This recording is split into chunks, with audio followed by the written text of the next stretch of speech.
රජතුමාගේ මාලිගාව බැලුවා, පොකුණ බැලුවා, සිරමැදිරි බැලුවා, සිංහ රජ සභාව නේද? ඒකත් බැලුවා. අපි තාම මොනවද මෙහෙ බැලුවේ? පොත්ගුල් විහාරයයි පරාක්‍රම ප්‍රතිමාවයි බැලුවා. මේ බලන්න ගොඩක් තියෙනවා. අනිවාර්යයෙන් මේක බලන්න ඕනේ. මේක තමයි අපි නම් ආපු ෆස්ට් ටයිම් පොළොන්නරුව බලන්න. බලන්න තව මොනවද තියෙන්නේ. අපි දැන් ඉන්නේ පරාක්‍රම සමුද්‍රයයිනේ. පොළොන්නරුව රාජධානියේ.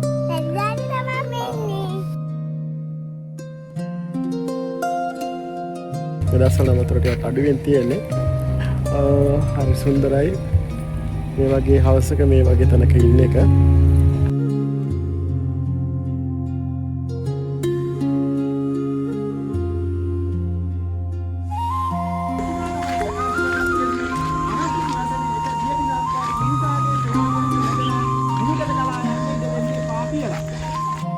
අපි පොළොන්නරුව ඇවිල්ලා ඉස්සල්ලාම ගියේ පරාක්‍රම ප්‍රතිමාව බලන්න. ඒක තියෙන්නේ පරාක්‍රම සමුද්‍රයේ එක පැත්තකට, ඒ කියන්නේ එක කොනකට වෙන්න.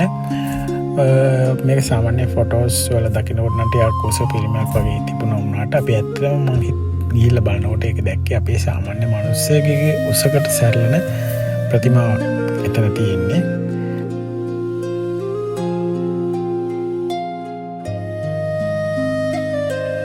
ඒකට තමයි කියන්නේ පොළොන්නරුවේ පොත්ගුල් විහාරය. පරිවාර චෛත්‍ය හතර පැත්තෙන් තියෙනවා. මැදින් විහාරය තියෙනවා.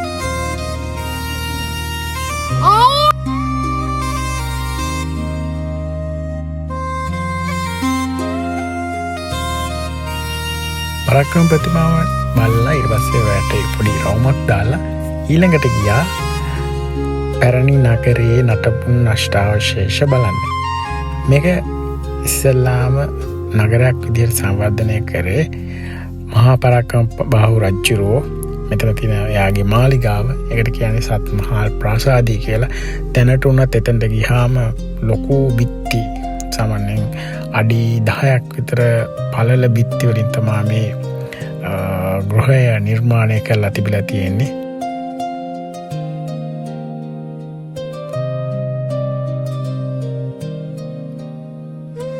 මේකට කියන්නේ රාජ සභාව. බලන්නකො මේකේ තියෙන ලස්සන කොච්චර සියුම් කැටයන් වලින් හැඩදාලා තියෙනවද කියලා. මේක ළඟින්ම පල්ලෙහායින් තියෙනවා සිරමැදිරි දෙයකුත්. ඒක තියෙන්නේ පොළොව මට්ටමට යටින්.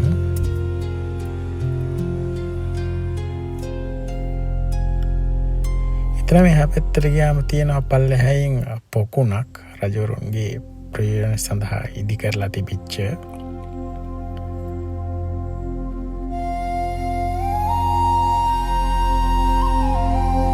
දැන් අපි යන්නේ පොළොන්නරුවේ වටදාගේ බලන්න.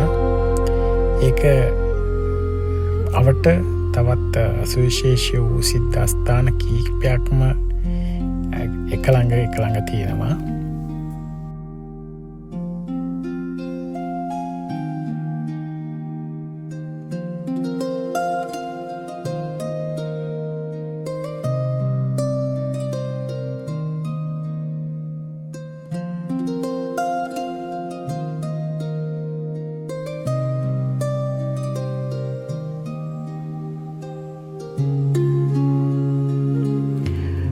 දැන් මේ දකින්නේ නිශ්ශංක ලතා මණ්ඩපය කියන එක.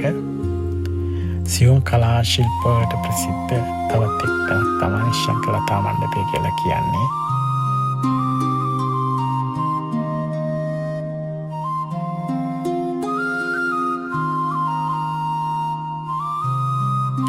මේ තියෙන ලංකාවේ දිගම සෙල්ලිපිය. මේකට කියන්නේ ගල් පොත කියලා.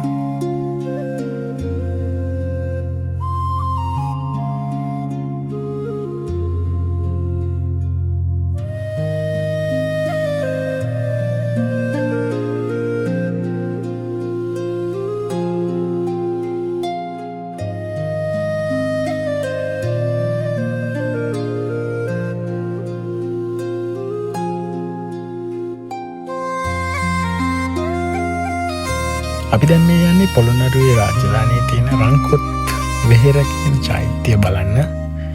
මේක ටිකක් ප්‍රමාණයෙන් විශාල චෛත්‍යයක්.